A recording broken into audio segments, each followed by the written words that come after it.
I say James Brown and Sammy Davis Jr. because I like the kind of things they do, like fast music. Do you think your father was too strict? Yes. No, he's gonna kill me. My deepest gratitude for your love and support. I am doing well and I am strong. As you may already know, after my tour ended, I remain out of the country undergoing treatment for a dependency on pain medication. This medication was initially prescribed to see the excruciating pain that I was suffering after recent reconstructive surgery on my scalp. There have been many disgusting statements made recently concerning allegations of improper conduct on my part. These statements about me are totally false. By doing that, this is their time for this, and this you should not do. You should not say he's an animal. Should not say he's Jacko. I'm not a Jacko. I'm Jackson. I love the community of Santa Maria very much. It's my community. I love the people. I will always love the people. My children were born in this community. My home is in this community. This is it. I mean, this is really it. This is the final curtain call. Okay? And I'll see you in July. Hey, mi gente, it's Julie and Steve. You already know my name, but if you're new here, hey. Today, we're going to be talking about the King of Pop, aka Michael Jackson, and whether or not he was anti-black. Now, I know this may be a controversial topic, which it is, but it needs to be discussed. I've been holding on to this topic for quite some time due to the fact that it lost numerous times, but now, today is the day. We're going to be talking about this. Okay, mi gente? Okay, mi gente? Okay. We're going to start now.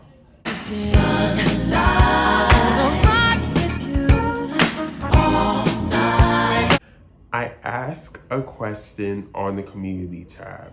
Do you think Joe Jackson played a role in Michael Jackson's insecurities? 97% of you said yes, while 3% of you say depends. And this was a total of 119 votes, which, by the way, thank you for anyone who participated. Usually I get more votes in my surveys, but unfortunately this time around I didn't get that many, but it's okay. Next time, vote if you weren't able to vote. Anyways, yes, Joe Jackson played a role in Michael Jackson's insecurities. Joe was a cold, bitter man. He always tried to disparage Michael and his brothers while they were young. And because of that, that made them very insecure, but especially Michael. One of the things that Joe Jackson did was that he would make jokes about Michael Jackson's nose, and he would refer to Michael as Big Nose, because Big Nose was his nickname. A mean nickname at that. And this nickname was to make sure to bully Michael. He didn't hug nor kiss his sons. He didn't even say I love you, according to Jermaine Jackson. I also want to mention that Michael Jackson said numerous times while he was alive that Joe Jackson was not the best father. He always mentioned it. Do you think your father was too strict? Yes. No, he's gonna kill me. He's gonna get you still worried about that at your age? Well, he feels that he was strict. I'm glad he said it. Now I'll say it, yes.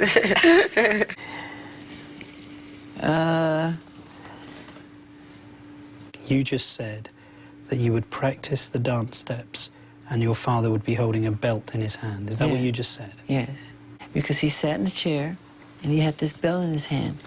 And if you didn't do it the right way, he would tear you up. Because of Joe Jackson making fun of Michael Jackson's nose, he ended up doing numerous surgeries throughout his career until his death. You talked about how when you went through adolescence, Yeah. You had a terrible time. And you did have a lot of spots. Yeah. Yeah. Yeah, but even the shape of your face has changed. No, it has not. I've had no plastic surgery on my face, just my nose. I do believe that Michael did additional surgeries too, but I'm not going to get too into it, but that kind of does play with the self-hatred accusations that he has been receiving. But we'll get there when we get there, because I want to move on to the next segment of this video.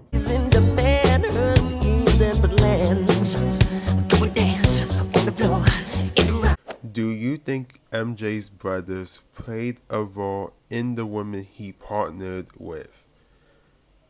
42% of you said yes, 21% of you said no, 37% of you said depends, and this was a total of 71 votes.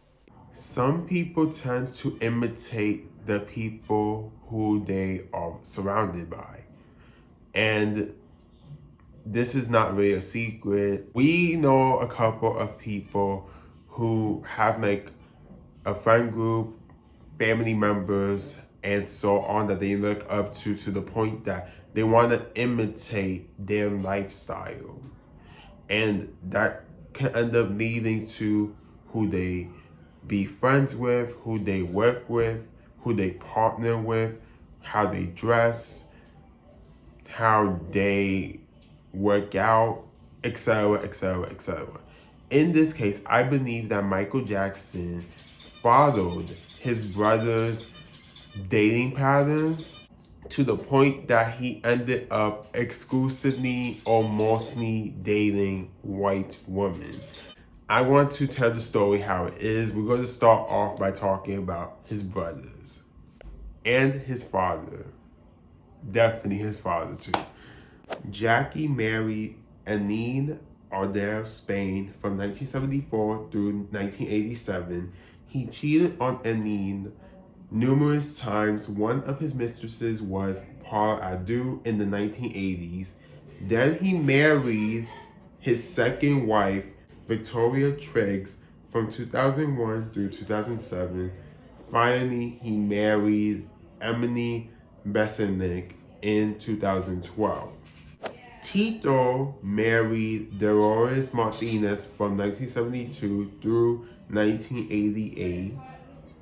Jermaine married Hazel Godin from 1973 through 1988.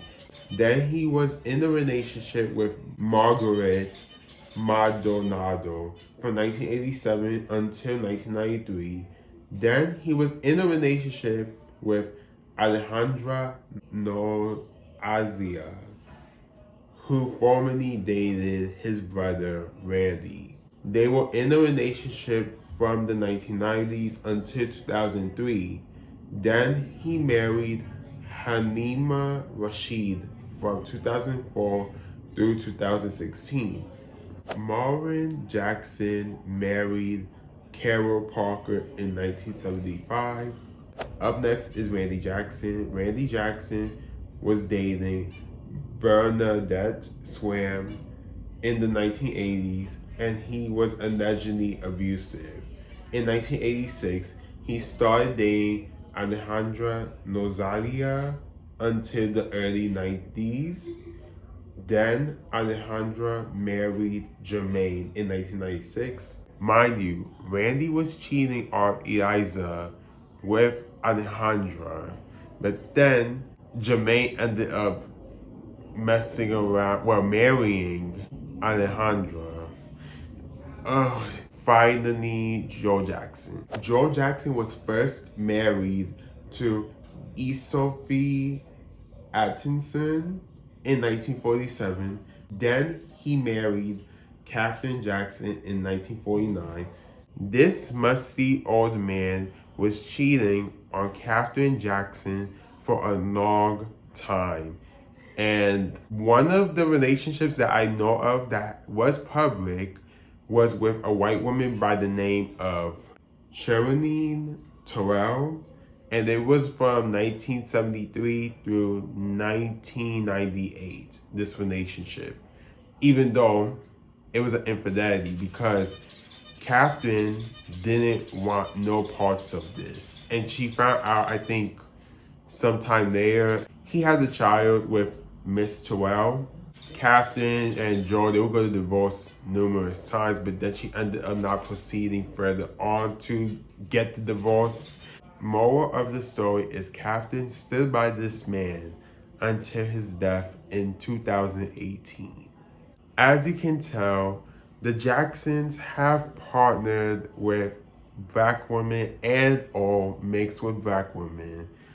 And then they ended up partnering with non-black women. It's very diverse, but it does make you question like why these men in such a big industry would exclusively partner with non-black women, especially back in their day where discrimination was very, very public in comparison to now in 2024 going to 2025.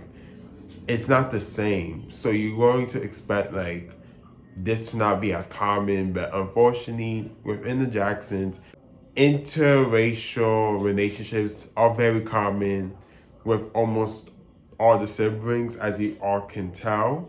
And I'm not mentioning the women because they have nothing to do with what their brothers do with their personal life.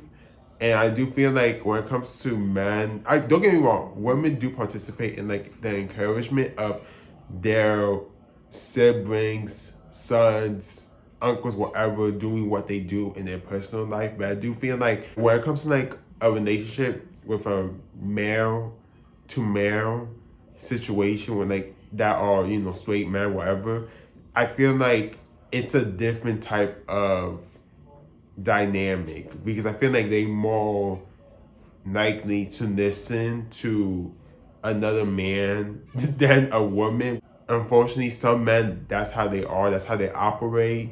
So they're gonna mimic their specific group of men they associate with. That's why I do feel like that was Michael's case. He wanted to follow what his brothers and his father did. And then on top of that, they in the industry where a lot of black men partner with non-black women, especially back in the days. As you can tell, some of them, these relationships, they really last. And or in this case, they get these women when they older, and now these women are going to get their money. That being said, to some extent, Michael has replicated the relationships that his brothers and even his father implemented in their lives. Of course, Michael's situation is a bit more different, which I'm going to explain in more details right now. One of Michael's public relationships was with Tatum O'Neal. She's an actress, and they were dating around, I believe, the early 1980s, I believe. Then Michael was dating, allegedly, Brooke Shields, even though she has acknowledged numerous times publicly that they weren't really dating, they were more of friends. Even though there's like imagery of them, you know, like her kissing him in the cheek, him where they holding each other's hands, and even when you read like certain articles like back in the day, Miss Shields would say certain stuff like they basically kissed a bit here and there, but it wasn't nothing too intimate and or sexual going on with them in their relationship. In my opinion, that tells me that you guys were dating and it wasn't really serious, and then you guys ended up wanting to be close friends, which is totally fine. Michael was casually dating Madonna. I don't know exactly when. Some people say the 80s, some people say the 90s, but it was very casual. It wasn't nothing serious, but that was because Michael wasn't really interested in Madonna like that. He seen her more as a friend, but I also feel like he's seen her as like a publicity stunt too, because when you see certain pictures of them when they were hanging out and or going on dates, it was more of a publicity stunt, in my opinion. Then Michael married Elvis Presley's daughter, Nisa Marie Presley, in 1994, and then they divorced in 1996. Then he married Debbie Roney in 1996. They ended up divorcing in 2000. Allegedly, this relationship was a sham. I'm not going to touch too much about that because that's all speculation and it's not that important into the conversation when it comes to Michael Jackson's ideal type of relationship. Michael did had two white children in this relationship by the names of Michael Joseph Jackson Jr. and Paris Michael Catherine Jackson. Then he had a son, Viva Surrogate, named Prince Michael Jackson II, also known as Blanket. And this is my opinion. That boy, well, that man looks white too. Even though some people are saying that supposedly Michael Jackson used his semen to create him, but I personally do not believe it because there's no way that a black Michael Jackson is going to create a white child. There's no way. What you've just said is that your wife gave you two children as a present because she knew you wanted to be a father. Is that how Blanket was born as well? I used a surrogate mother, or my own sperm cells. I had my own sperm cells and my other two children. How did you select the mother out of interest? It didn't matter to me, as long as she was healthy. I didn't care what race. I said, her vision's good and her intellect. I'm sorry to break your fantasies, but there's no way that Michael Jackson, a black man, was able to create a white child like Blanket. However, Michael has been linked to black and mixed with black women, specifically 3 that we know of, and I'm going to talk about the 3 of them.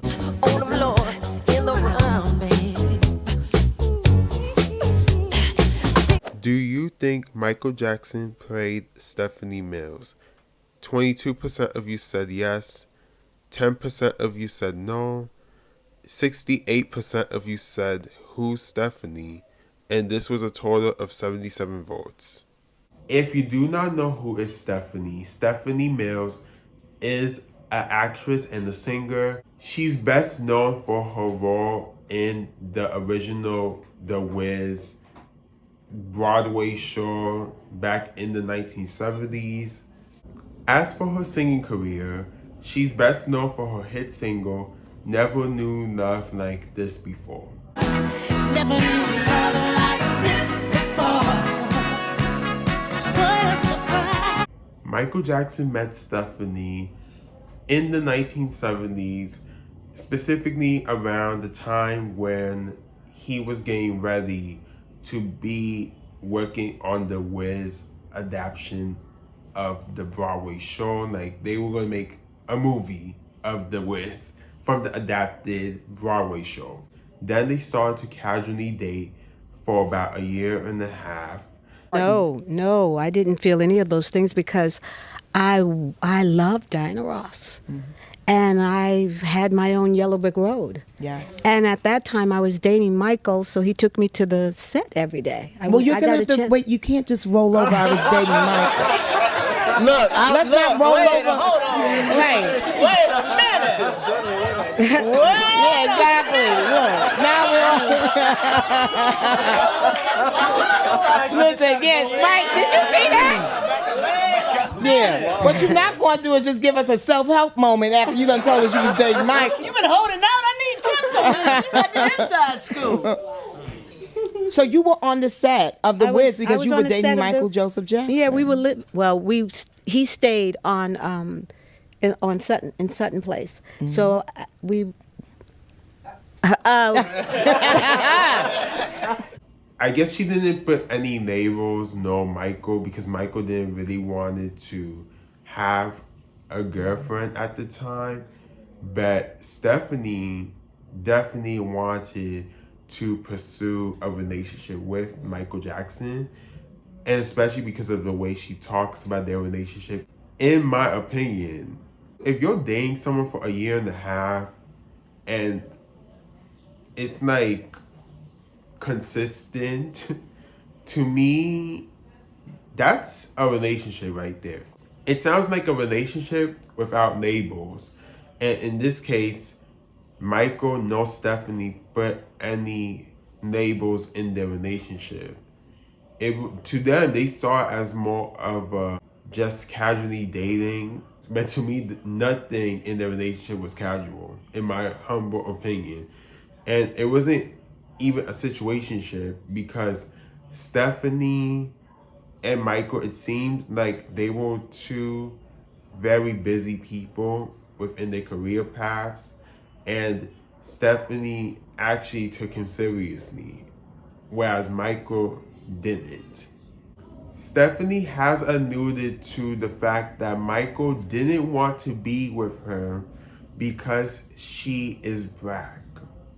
In Vagrity's Marty browser states, Mills recalled that during those times, Michael was black. His mother wanted him to date black. Do you know what I'm saying? To be with a black girl.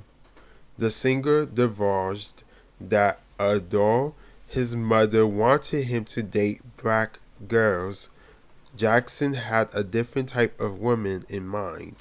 He wanted to be a certain way, she said. He wanted to be a certain way, and he lived his life the way he wanted to. He liked a certain type of woman, and he thought it would be best for him and his career to be with certain types of women. This doesn't surprise me, as I made it obvious. Michael had an agenda, and his team too. They wanted to make sure that Michael did not interact with too many black women unless it was business. And sure, you can say he kind of used white women too, but it's way different. It was like he made them look more approachable, whereas black women and or mixed with black women, it was like they gotta be on the back end. Because now when I go on to the second person, you're gonna see a similarity.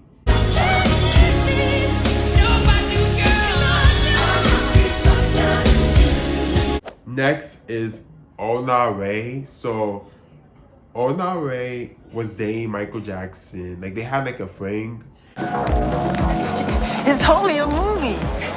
It's not funny. You were scared, weren't you? And this was during the time when they were filming the Thriller music video. And it was very short-lived. It wasn't something serious.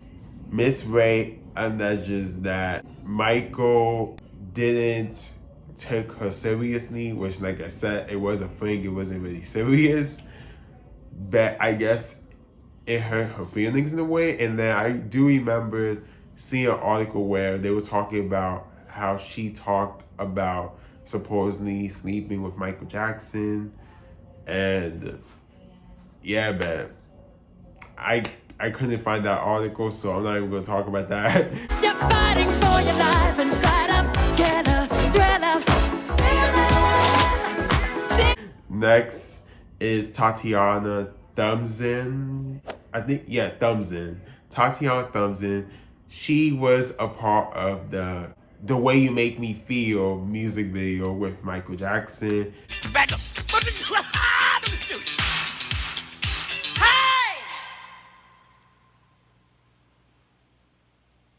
And basically, because of that music video, she became like, I guess, an interest to Michael because they started to mess around with each other. Allegedly, Tatiana said that they were dating for 18 months, but in reality, it was way shorter than that. And for what I researched, Michael Jackson took her seriously too, and it was more like he used her because of the publicity that they were getting at the time because of their relationship, situationship. people were invested, and then the icing on the cake was when she kissed Michael Jackson on the stage.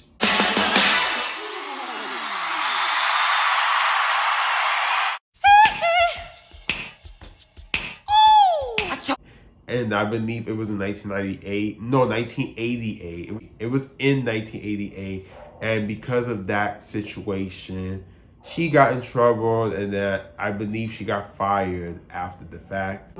I had been invited on tour with Michael, and I took it upon myself to kind of change the routine a bit. Something just came over me. And then I looked into Michael's eyes, and he did the sexiest thing. He bit his bottom lip. It was like, you know, it was kind of like he was challenging me, like, come on, you know, show me what you got. And the next thing I know, we're locked in a kiss, and his hands were on my head. I remember backstage, when I ran into his mother, Catherine, she greeted me with the warmest hug. The next person, that's pain I'll never forget. His manager, Frank DeLeo, gave me the most evil look. And, that was it. I was off the tour. Tatiana found out the hard way about the demons that drove Michael Jackson. For years, Michael's mother had manipulated his love life, but now Michael had a chance to make a choice all of his own. I had gone to his trailer to try and talk to him. And I stood there with Ricky Schroeder and Alfonso Ribeiro, and they went in to see Michael. And I stood outside, waiting, and I never spoke to Michael again. Then she got fired after the whole situation. They were talking in between, but it looks like she kept more close ties to Michael's family than Michael Jackson himself. Around the 2000s, they rekindled their friendship, and then she even attended his memorial service when he died in 2009. I do want to read two quotes. One of them is from Tatiana, the other one is from Joe Jackson. My experiences on the back tour were unfortunately bad, and I don't mean the bad as in slang terms. I mean bad as in terrible. For the most part, I was lonely and bored, except of course when I was on stage and saw Michael. I felt as though I was some sort of Barbie doll that they took out of the box when they needed to show it off. But I kept getting all of these reports that Michael was in love with me. He even reported that to the media at one point. It was confusing and lonely to be me. She vainly tried to draw his attention to herself again, but Michael completely kept away from her when he had found out that she dated Prince. Then she moved on to a member of Milli Vanilli, and when that didn't work, even tried to seduce my other son, but these guys never worked out because she was still in love with Michael. As you can tell, there was a lot of things going on between Tatiana and Michael, and it looks like specific situations like her messing around with Prince and one of the members from Milli Vanilli, and then trying to mess around with one of Michael's siblings. It caused a lot of chaos that Michael didn't want it to entertain, but however, he still used Tatiana until he disposed her, which is not okay. It's not acceptable. And sure, we have to also blame Michael's team, but Michael was the face. So he has more control to some, I was gonna say to some extent, but that's not even true. We're talking about one of the biggest pop stars. He definitely had control. He just chose not to use it.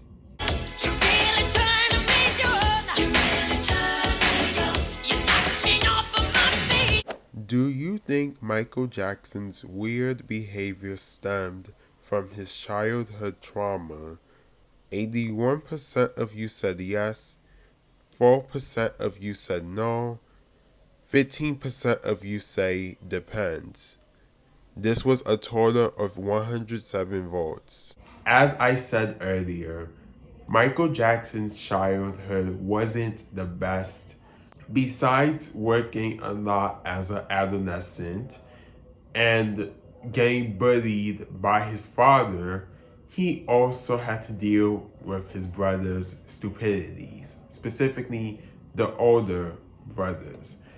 If you didn't know, when they were touring for their tours throughout city for city, these men they were messing around with women, and they were even sleeping around with women while Michael and Randy were sleeping. And then there were even women speaking out about it, and specifically they were fans of the Jacksons. They spoke out about it and talked about how they would sleep with the older brothers, and Michael and his brother Randy would be there too, but they would be sleeping while they were doing it, which is very inappropriate, very irresponsible, very disgusting. Then when you count this into Michael's personal life as an adult, it makes even more sense as to why he's very weird. Weird can mean things to different people, but when I say weird, I'm talking about anything related to Michael that has been considered to be weird, like him acting like a child, him doing inappropriate things with children, whether it was allegedly and or factual. It still wasn't okay, which I'm going to talk about in a bit. As a 26-year-old, I'm very, very careful with people's children. I think twice before even talking and or helping a child. And sure, some of you are going to say, but if you're not doing anything inappropriate, why would you need to do that? It's because of situations like these that Michael Jackson ended up in, but also it just makes logical sense. You have to be aware that there's a power dynamic between you and the child. Of course, if you're not doing anything inappropriate, you're fine. But what I'm saying is, even then, you got to think before interacting with certain children. While I was younger, certain things that Michael did with children, with the exception of the inappropriate accusations, I thought that him allowing children in the Neverland Ranch, including having sleepovers with children, was appropriate. That shit was not appropriate at all. So when people in the media were going hard on him about the sexual assault allegations, it made total sense. My deepest gratitude for your love and support. I am doing well and I am strong. As you may already know, after my tour ended, I remain out of the country undergoing treatment for a dependency on pain medication. This medication was initially prescribed to see the excruciating pain that I was suffering after recent reconstructive surgery on my scalp. There have been many disgusting statements made recently concerning allegations of improper conduct on my part. These statements about me are totally false. As I have maintained from the very beginning, I am hoping for a speedy end to this horrifying experience to which I have been subjected. I shall not in this statement respond to all of the false allegations being made against me, since my lawyers have advised me that this is not the proper forum in which to do that. I will say that I am particularly upset by the handling of this mass matter by the incredible, terrible mass media.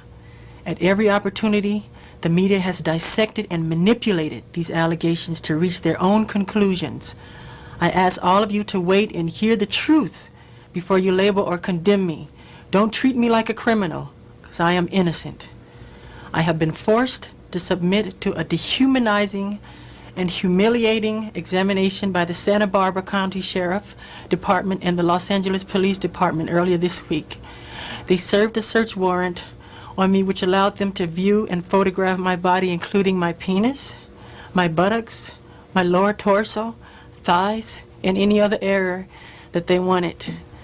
They were supposedly looking for any discoloration, spotting, blotches, or other evidence of a skin color disorder called vitiligo, which I have previously spoken about. The warrant also directed me to cooperate in any examination of my body by their physician to determine the condition of my skin, including whether I have vitiligo or any other skin disorder.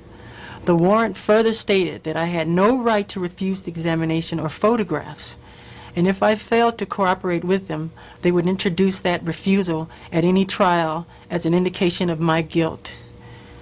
It was the most humiliating ordeal of my life, one that no person should ever have to suffer. And even after experiencing the indignity of this search, the parties involved were still not satisfied and wanted to take even more pictures. Document as I have available to me at this time. Let me ask you this. Do you recognize the handwriting on these two sheets? Yes. Do you know whose handwriting it is? It's mine. Do you know what these documents are? Yeah. What is this? Crazy stories that people have created. Things I wanted to set straight in an interview. Do you know with whom this interview was? I think it could have been Diane Sawyer, whatever the interview was that I wanted to do. I wanted to set the record straight, that if people hear a lie long enough, people believe it, that people have lied on me. I'm a black American and I'm proud of it, and I'm honored of it. The bleached skin rumor, which is a rumor, I don't bleach my skin. They once said I wanted a white kid to play me as a child, which was a rumor. Inauguration rumor, saying I didn't want to do President Clinton's inauguration. I'm not gay. This says, don't judge a person unless you have spoken to them one-on-one, which is true. You know, there is that argument that you rely on publicity to sell your albums, for your concerts. When I approve of want something, it. yes. But you can't always control the press. You can't approve of everything. You can't invite them in again and again, and then at a certain point close them out. Yes, you can. Well, how do you do that? What is that line? And by doing that, this is their time for this, and this you should not do. You should not say he's an animal. Should not say he's Jacko. I'm not a Jacko. I'm Jackson. How do you feel when they call you Wacko Yeah, Wacko Jacko? Jacko. Where'd that come from? Some English tabloid. I have a heart and I have feelings. I feel that when you do that to me. It's not nice. Don't do it. I'm not a wacko. There are those who would say that you add to the attention. No, I don't. Well, the masks, the mysterious behavior. There's no mysterious behavior. There's a time when I give a concert, I like to have as many people want to come can come and enjoy the show. And there's a time where you like to be in private when you put on your pajamas, go to sleep, cut off the light, tick, ding, and lay down. That's your private space. If you go in the park, I can't go in the park though. So I create my own park at Neverland, my own water space, my movie theater, my theme park. That's all for me to enjoy. And so I finally slept on the bed. But it was fun that night. I slept on the floor. I think what they get from me, I get from them. I've said it many times, my greatest inspiration comes from kids. Children from other families have come and they've stayed in your house. They've stayed in your bedroom. Well, very few. That's judging someone who wants to really help people. Why can't you share your bed? The most loving thing to do is to share your bed with someone. I am not excusing the media who were purposely tearing his legacy, but some questions were necessary. Only a weirdo who wants to prey on children would do certain things that MJ had done. MJ was acquitted of all his allegations on June 13, 2005. How's it going? Mr. Jackson has been repeatedly advised by those who stood to make fortunes in his business affairs to pay money rather than face certain false allegations. As a result, many years ago, he did pay money rather than litigate 2 false allegations that he had harmed children.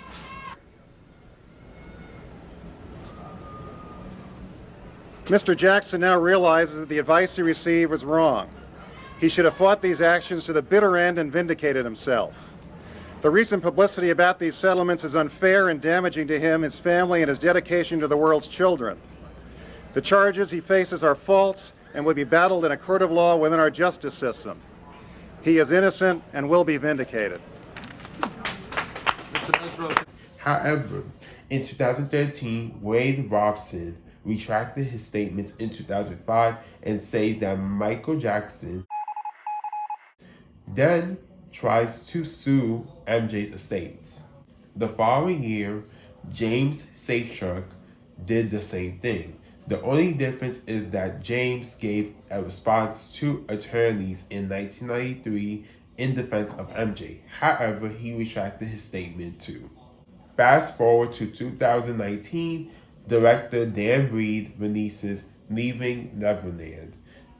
First in January 2019's Sundance. Then on March 3rd, 2019, Leaving Neverland was released on HBO. Why is it that you believe that your uncle is innocent? I believe it because I've been a sexual abuse survivor, on my an uncle from my mom's side of the family. I have to say that because I said it once, just an uncle, and everyone, the media said, they came to their own conclusions.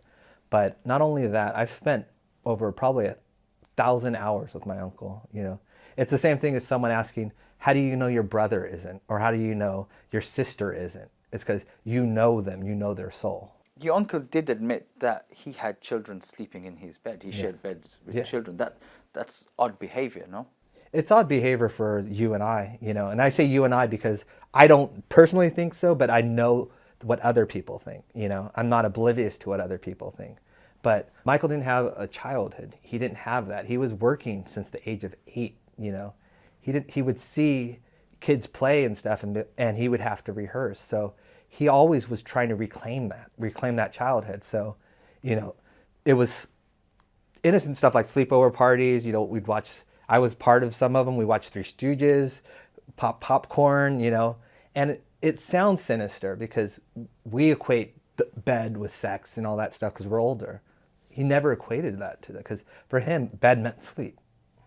In your personal experience, did you ever think the interactions between Mike and some children was ever unusual or No, never. a little weird? No, but I understand that from the public's point of view, that it's a weird situation to have this grown man interacting with children. I get that. But when you're actually around it and you see him, it's something you immediately understand once you meet him. He's a child himself. Okay. One of the stories that I tell is we would have these family days, like I mentioned, and the adults would sit together at one table and the kids would sit together at another table.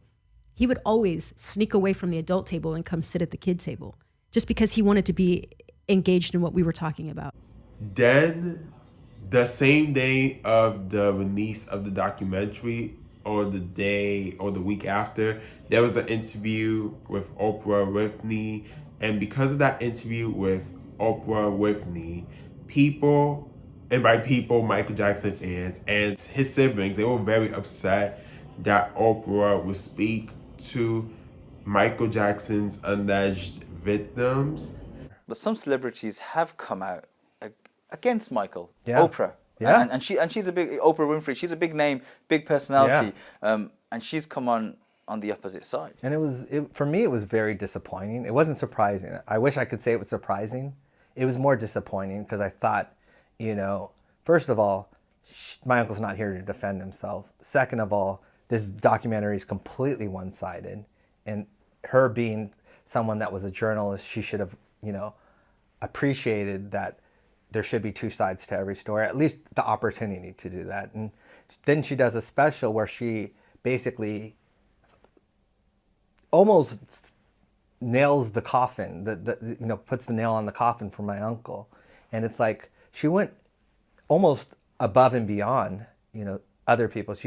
But I had this feeling that this was not going to die down. And especially once Oprah did what she did, this just turned a whole nother corner. Do you think Oprah betrayed Michael? Absolutely. Absolutely, 100%. And I feel like she betrayed not just him, but my family. After he passed, she asked to do an interview with my cousins, Paris, Prince, and Blanket. So my grandmother invited Oprah over to Havenhurst, to my grandmother's house. And they had a sit down. My grandmother otherwise would not have allowed Paris, Prince, and Blanket to do an interview. But because Oprah was being so sincere, she allowed it. And so I feel like we've let her in so many times. And this is how she repays it. And build trust. I mean, because again, Exactly. the Jackson family doesn't just let anybody in off the street. Right. What would you think Oprah has to gain from supporting a documentary like that? Honestly, I think this is way more political than people realize.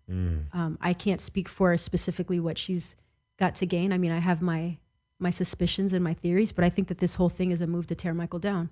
And she took the necessary steps to do it, and immediate steps. As soon as we knew that documentary was coming out, that interview was lined up with Wade and James. I'm going to be honest. I believe that in this circumstance, I believe that Michael didn't do anything to these boys. But I'm saying boys because they were young when this occurred.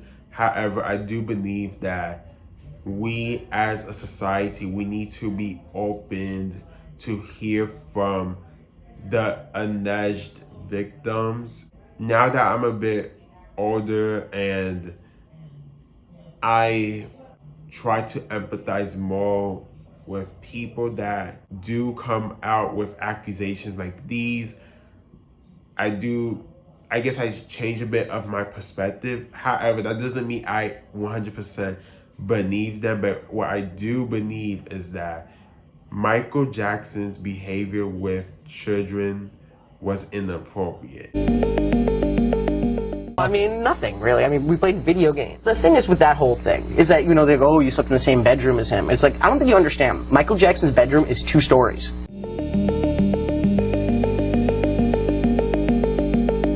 Even if he didn't,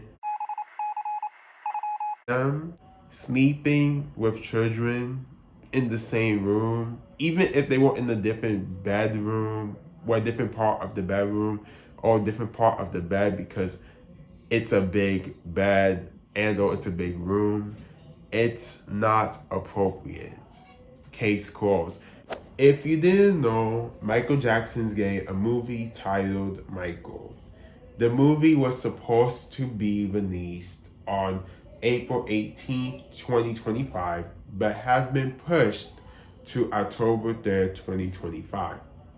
Juliano Vadini's portraying young Michael, while Jaafar Jackson's portraying adult Michael Jackson. Keep in mind, both of these people are mixed race. Mixed race meaning half black. Do you think Jaafar Jackson, MJ's nephew, should be portraying him in a movie? Note, he's half black. 46% of you say yes. 13% of you say no. 41% of you say depends. And this was a total of 85 votes. I want to keep this brief. I do not believe that it makes sense for 2 mixed race people portraying a ambiguous black Michael Jackson. Sure, Michael Jackson looks completely different around the late 80s going up to the 90s going into the 2000s, but that doesn't make it okay for someone like Jaafar and Giuliano to portray him knowing that Michael Jackson was not mixed race. He was fully black. And this doesn't make it realistic. It makes it look like a sanitized version of Michael. Michael did not look like that until the 80s, until he looked more racially ambiguous when he got older due to his vitiligo. Still, it's not realistic. And then when you think about Michael's insecurities with his black features, specifically his nose, it takes you out of the character. Like, at least for me, if I was to watch the movie, I know my sisters might watch the movie and my mom, but I'm not. And I already told her I don't feel comfortable watching the movie. So, I am not watching the movie. Then when you mentioned the nepotism behind the whole thing, we having a family member of Michael Jackson portraying him, that also doesn't sit right with me too. But on to the next topic.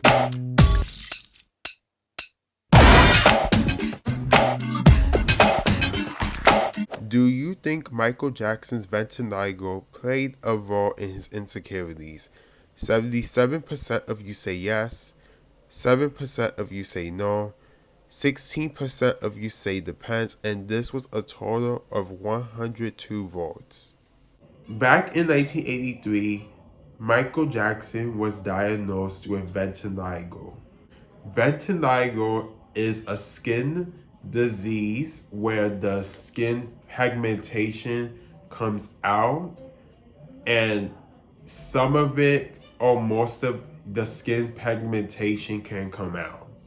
I think I'm gonna have to explain it a bit better. So basically, the skin color, like the pigmentation, it fades. That's a better way to put it. Coming out sounds more like it just peels off. It doesn't. It just fades off the skin.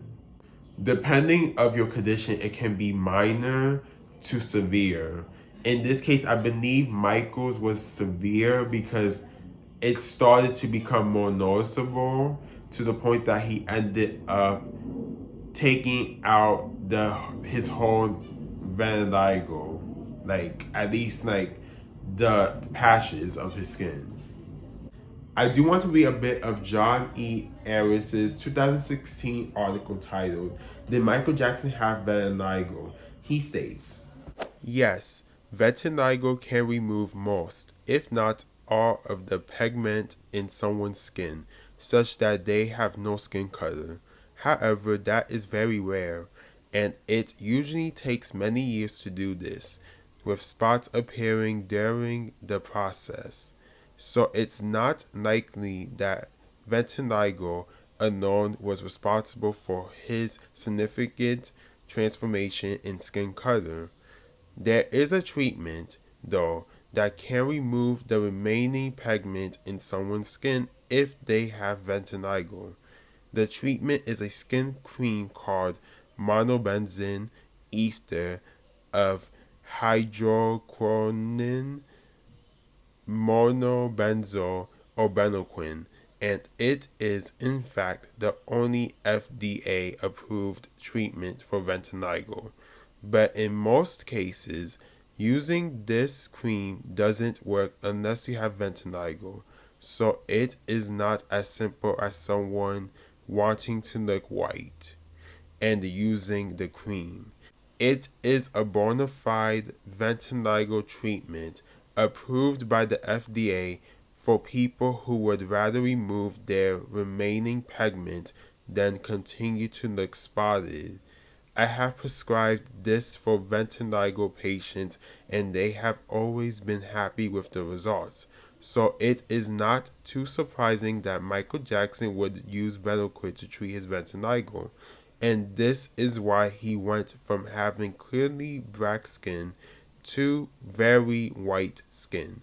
In fact, Oprah commented in an interview after Michael Jackson's death that he had no pigment in the skin of his hands, that they were essentially translucent.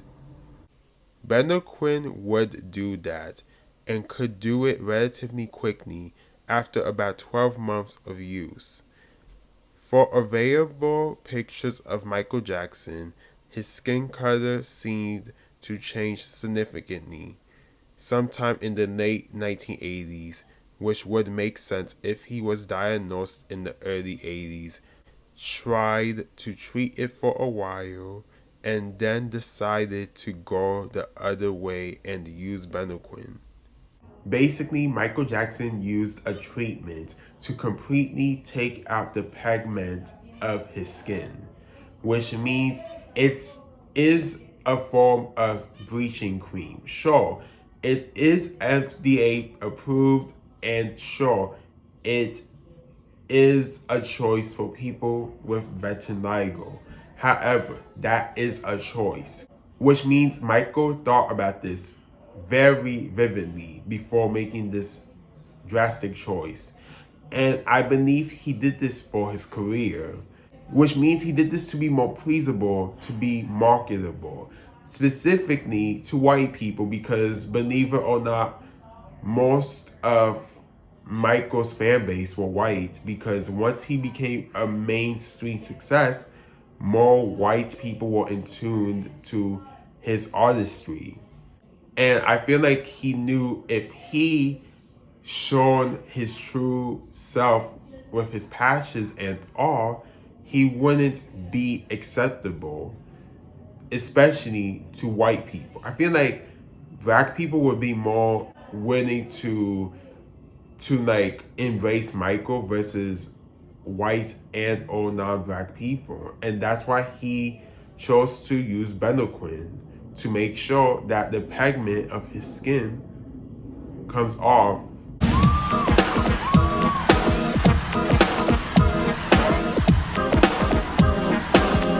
I do want to skip a bit because I want to read a couple of things I've asked on the community tab, of course, and I want to read it to you all, and then we're going to just dig into it and go straight to the point. Do you think that Michael Jackson wanted the approval of the white industry?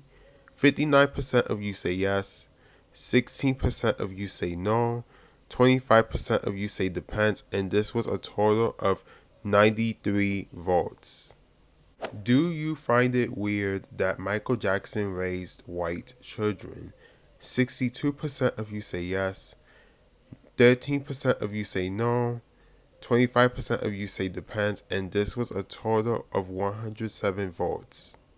As I mentioned earlier, Michael wanted to market to his dominant audience, which was white people. And based on my research, it proves my point. He did additional things to make that happen, like him selling his estate, which means that his neighbor is in control of his estate. Michael, I believe he went into some form of debt before he died, and because of his death, he basically made more money while being dead versus alive. That is why Michael Jackson's estate is over $1 billion right now, and that is why they are fighting against the two men trying to sue his estate, because they have the money, they have the power, they have the access to make sure that if they could prove that these two men were lying against Michael, they're able to do that. But Wade and James are not making any money off this documentary.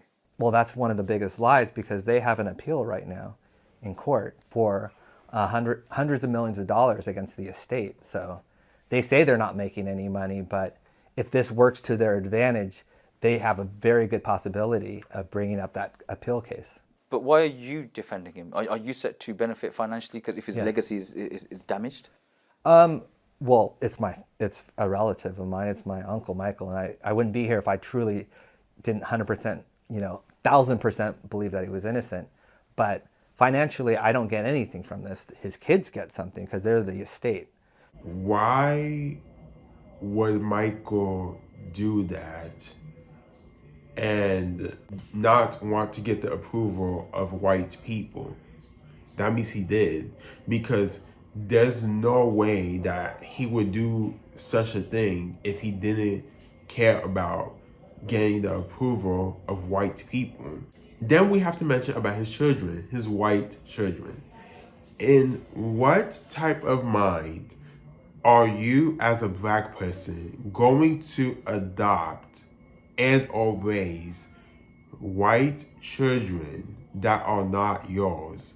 And show certain things may have happened, but in Michael Jackson's situation, it does not make no fucking sense. You was the biggest pop star on this planet, and you're gonna think, I'm going to adopt and or raise white children that are not biologically mine? That does not make sense.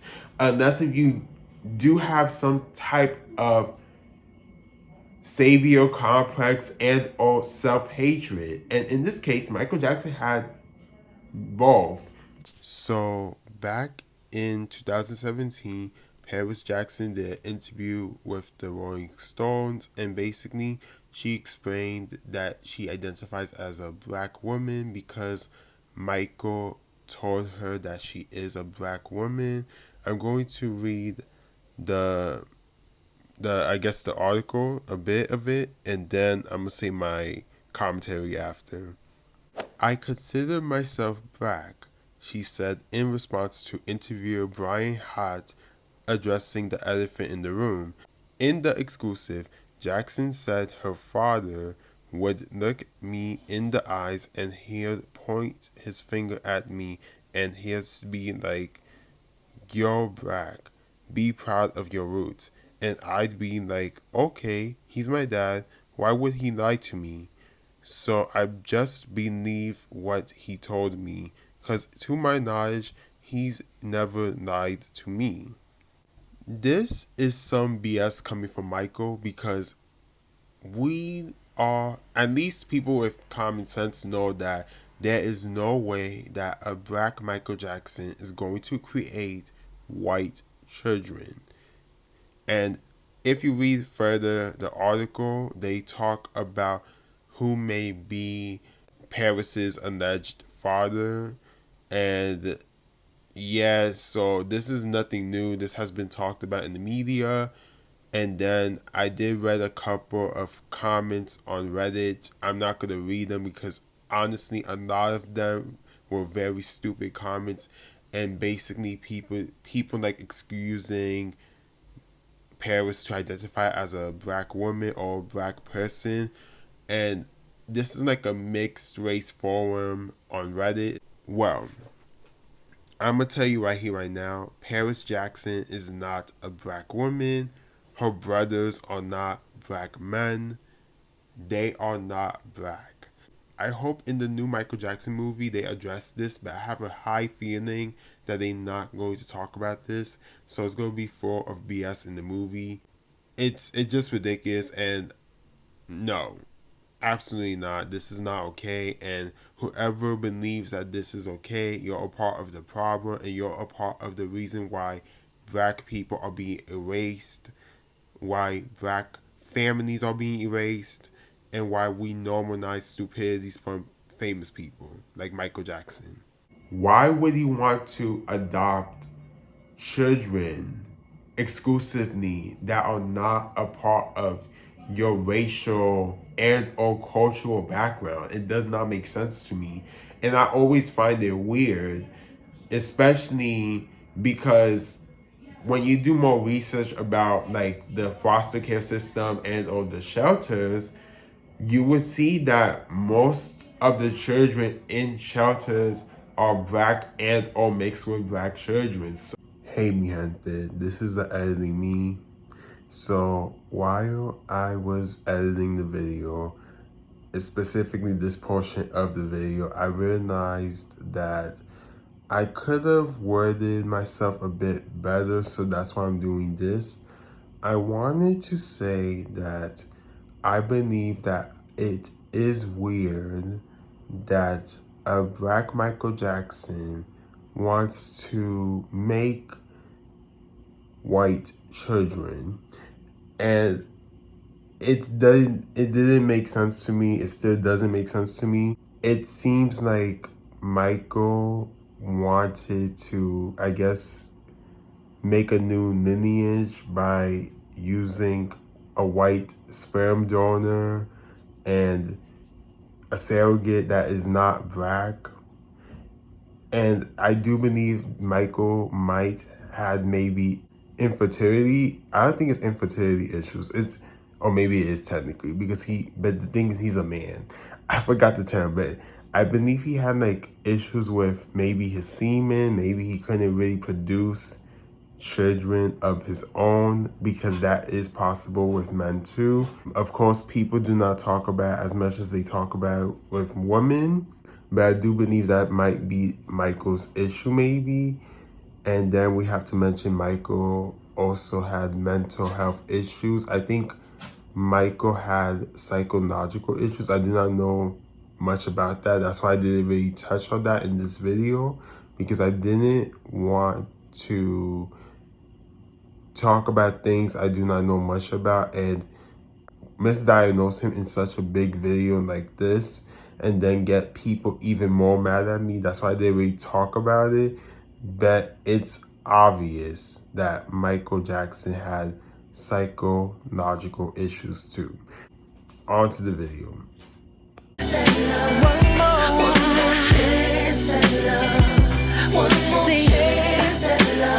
In conclusion, Michael Jackson was a talented artist.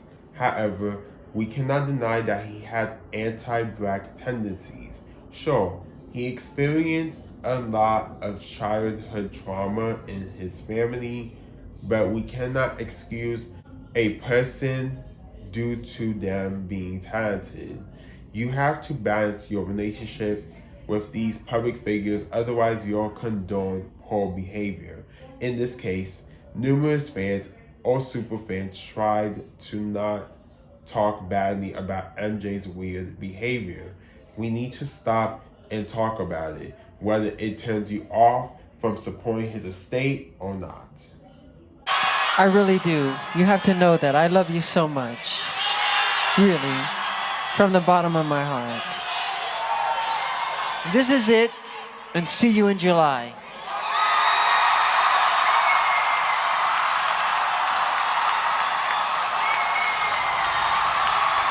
Thank you so much if you made it this far in this video. I appreciate you. Be sure to like this video.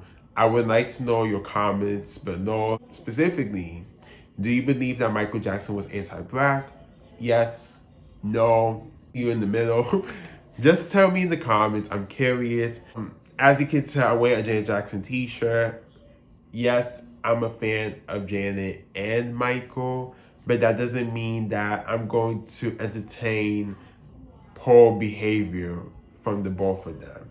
And I want to say that right here, right now, because I believe that people want to excuse their faves, and that is not okay. You can critique people you like and or look up to. Otherwise, you're going to be in the echo chamber.